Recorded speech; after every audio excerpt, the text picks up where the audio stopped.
I don't miss each other. Yeah, I'm gonna cry myself to sleep every night. Me too. When I'm out partying. Go to school, boys. A teenage high school comedy movie filled with lust and alcohol. I felt better, but I'll be fine. What started as a house party soon led to a series of wild misadventures. Now, get ready for the best part. She had the biggest tits I've ever seen.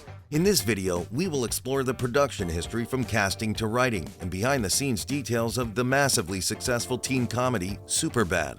That sounds like a lot of fun. One very shocking fact about the movie is that the script was written when the authors were kids. Growing up in Canada, Seth Rogen and his work associate Evan Goldberg were close friends. They figured they could write a better script when they were 13 after watching a movie they believed wasn't very good. Eventually, they went ahead to their parents' desk where they started jotting down the storyline of what would eventually become Superbad. It eventually became difficult when Rogen relocated to Hollywood and got acting positions on well-known TV programs including Freaks and Geeks. But hey, the two friends didn't give up on the script. They started writing together over the phone while they were in different places. In the end, the script was never completely abandoned. Many of the incidents in Superbad actually happened, either to the authors or one of their friends. In 2017, Rogen used Twitter to answer many fan questions and share some interesting Superbad trivia. One specific discovery provided a strange setting for one of the movie's iconic scenes. The period blood on the leg scene actually happened to his friend at a high school dance. In that scene, Evan and Seth are partying when a girl who is clearly intoxicated starts to grind up on Seth. After she leaves, Seth realizes that his leg is covered in blood. It's fucking crazy. He soon discovers where the blood came from. It only gets crazier after Christopher acted a sex scene in front of his mom. On the other end of the casting scale, young Christopher Mintz-Plasse was an actual teenager when Superbad was being filmed. Mintz-Plasse made his acting and on-screen debuts when he was 17 years old. And although he was the ideal age to play Fogel, This has gone way too far. his age became a consideration when some of the most insane scenes had to be filmed. He had to film a love scene with a character named Nicola. He had his mother in the filming location while acting in the scene since he was a kid. Clearly, it must have been even more awkward than it already was for an inexperienced performer. Real-life experiences from Rogen and Goldberg had been linked to the overall story. Although some of these events were completely made up, there were many shared features, such as names and other minor facts that keep the story connected to their history.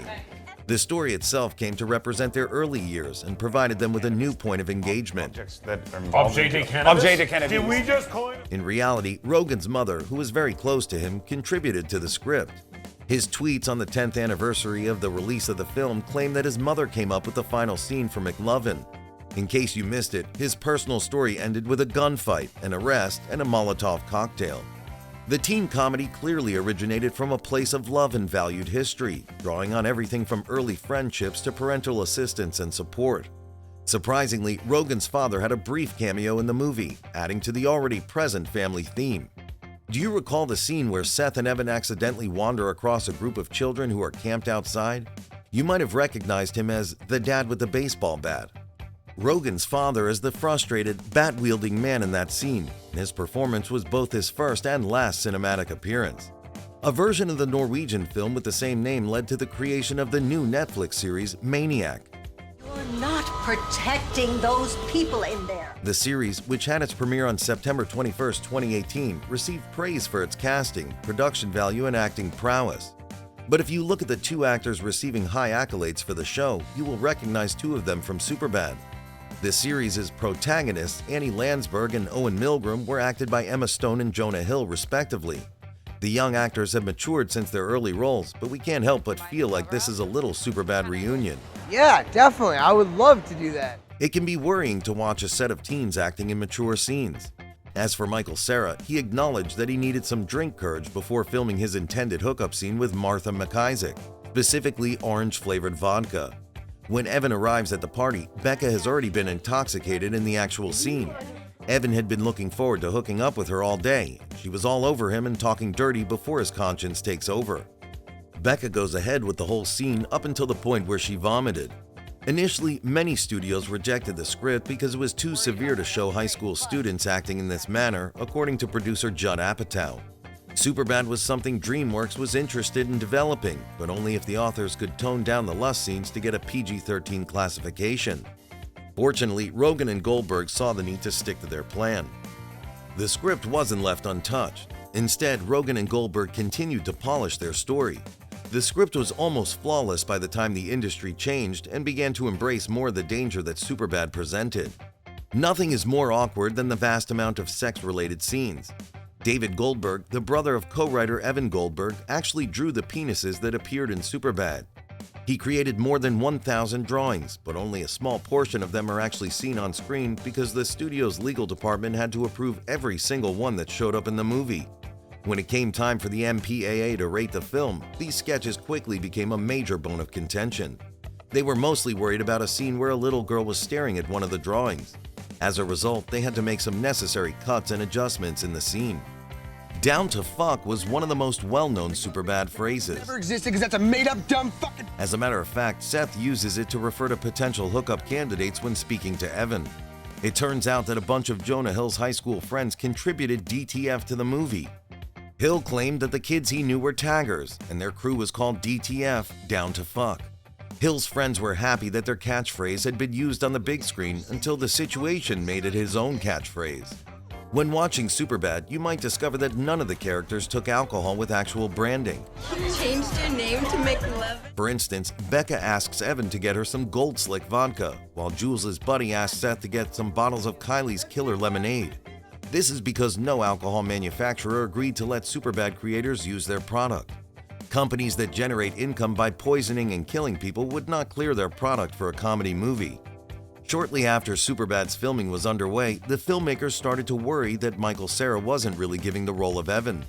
They didn't have any conversations about recasting the part, but they had to meet Cera and recommend giving his work more vigor. As a matter of fact, nobody was aware that Cera had been giving different kinds of body language that were not visible on the tiny monitors that lined the video village on a movie set. In the long run, they had to bring in a larger screen so as to take note of every detail in Cera's acting. More and more directors are starting to use the opening credits to not just set up the mood of the movie, but also to quickly engage the audience. The opening credits are now even more relevant than the opening scene of the movie itself, and this is due to the amazing action scenes. Audiences were treated to Michael Cera's smooth dance moves for Superbad.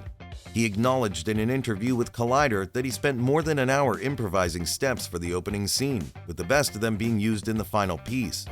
Cera admitted how foolish he felt after dancing for an hour straight, but still had fun after all. Judd Apatow discovered he could take on more films that fit his physical appearance while his reputation as a successful comedic director in Hollywood grew. He seized the chance to make Superbad as soon as he got the chance. I am truly jealous you got to suck on those tits when you were a baby. Despite his fame, he had difficulties finding a supporter for the film.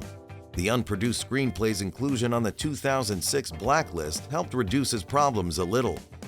Despite not having funds at the time, the script attracted many supporters inside the business. This escalating hype helped Apatow to finally produce the film. Later on, Sony Pictures Entertainment agreed to produce Pineapple Express in addition to Superbad. Now, you've discovered some events that happened behind the scenes in Superbad. What am I, some kind of sick... I hope you liked the video. Also, feel free to leave a remark if you have any recommendations for videos. Have a great day, everyone, and thanks once again. Would you like me to buy you alcohol?